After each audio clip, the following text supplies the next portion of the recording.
सतनाम श्री वाहेगुरु साहिब जीओ। परम सन्मानयोग गुरु रूप गुरु खालसा साध संगत जी, वाहेगुरु जी का खालसा वाहेगुरु जी की फतेह।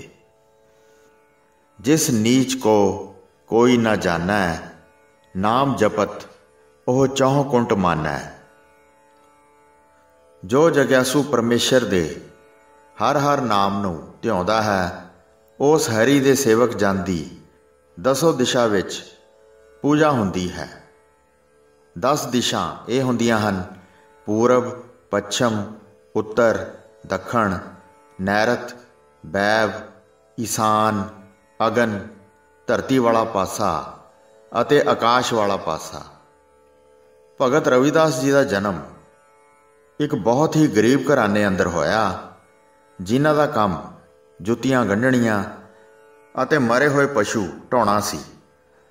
भगत रविदास जी बचपन विच ही भगत रामानंद जी दे शिष्य हो के भगती विच लग गए सन। रामानंद जी जाति वितकरा करन वाले सन, पर रविदास जी का पिछले जन्म का ब्रह्मचारी वाला संबंध विचार के इन्हां नाल वितकरा नहीं सन करते। रामानंद जी तो नाम लैके पिता पुरखी किता करते हुए ही परमेश्वर की प्राप्ति की। रविदास ढुवंता ढोर नीत तिन त्यागी माया, प्रगट होआ साध संग हर दर्शन पाया। इन्हां दी शोभा प्रजा तो उठ के राजा तक जा पहुंची। चित्तौड़ दे राजे दी राणी जो बड़ी भगती भाव वाली सी, एक बार तीर्थ यात्रा के बहाने भगत रविदास जी के चरणों में पहुंची। दर्शन करके शांति प्राप्त हुई। नाम की जाचना की तां भगत जी ने नाम जपण की विधि दसी। राणी महलों में जाके एक वखरे कमरे में बैठ के ध्यान साधना में जुड़न लगी, जिस करके मन एकाग्र हो के शांति नूं प्राप्त हो गया।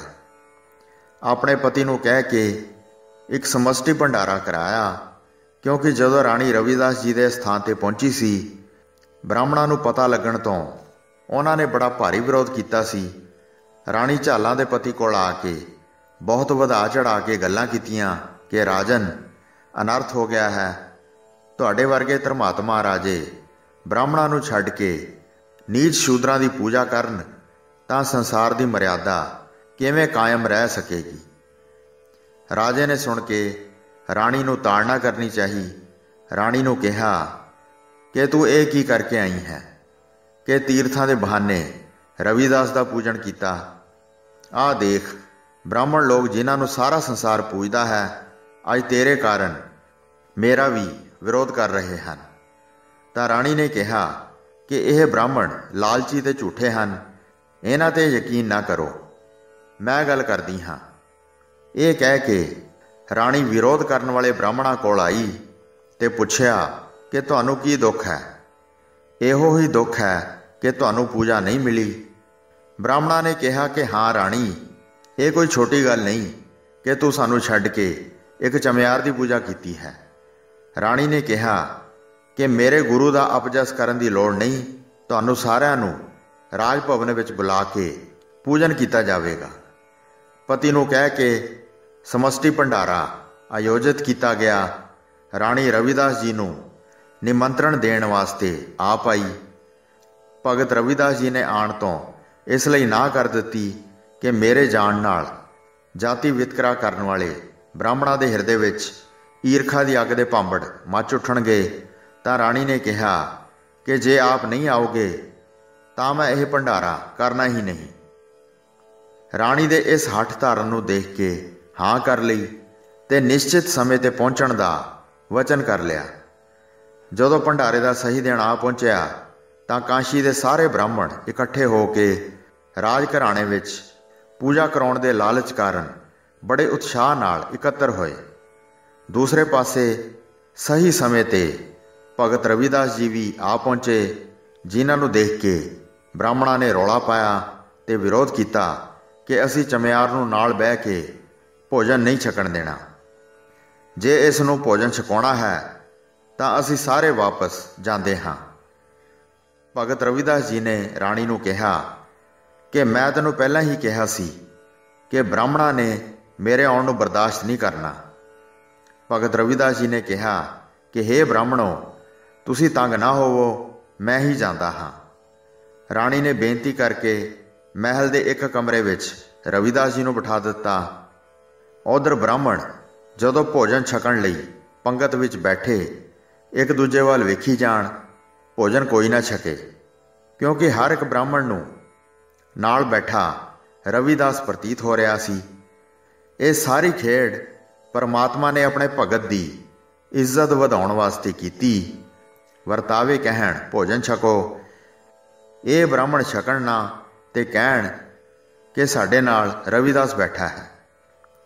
ਇਤਨੇ ਨੂੰ ਰਾਜੇ ਨੇ ਆਪ ਆ ਕੇ ਕਿਹਾ ਕਿ ਹੇ ਬ੍ਰਾਹਮਣੋ, ਇਹ ਸ਼ੰਕਾ ਤੁਸੀਂ ਕਿਉਂ ਕਰਦੇ ਹੋ?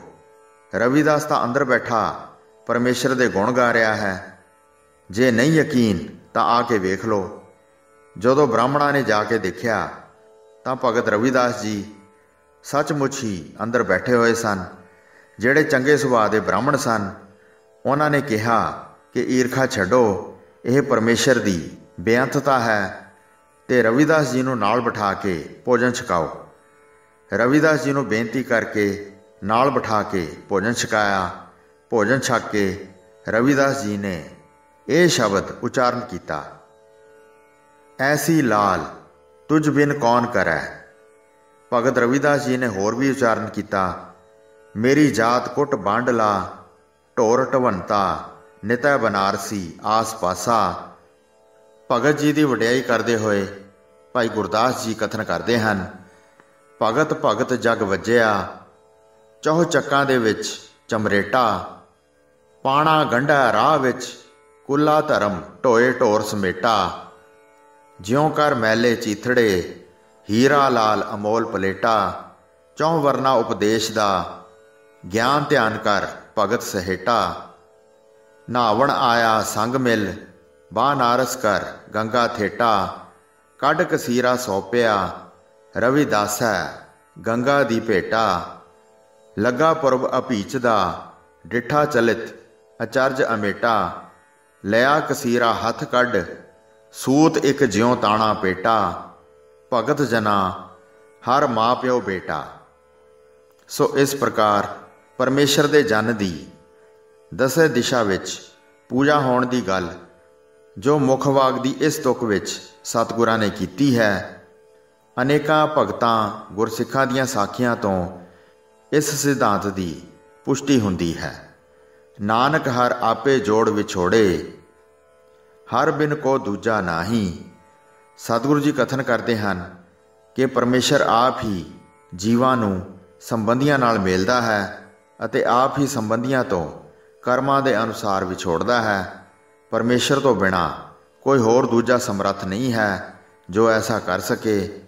ਕਰਮ ਫਲ ਭੁਗਤਾਉਣ ਦੀ ਸਮਰੱਥਾ ਕੇਵਲ ਪਰਮੇਸ਼ਰ ਵਿੱਚ ਹੀ ਹੈ।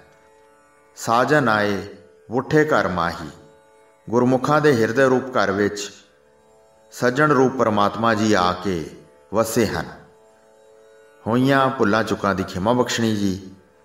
ਵਾਹਿਗੁਰੂ ਜੀ ਕਾ ਖਾਲਸਾ, ਵਾਹਿਗੁਰੂ ਜੀ ਕੀ ਫਤਿਹ।